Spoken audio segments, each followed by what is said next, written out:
भांडू नका रे. ह काय केलं दिवेश तू आता त्याला म्हणायचं भांडू नका रे.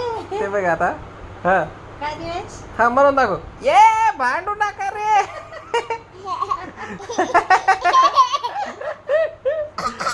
असं म्हणलं ते, हा मन दिवेश हा ये भांडू नका रे. भांडू नका रे.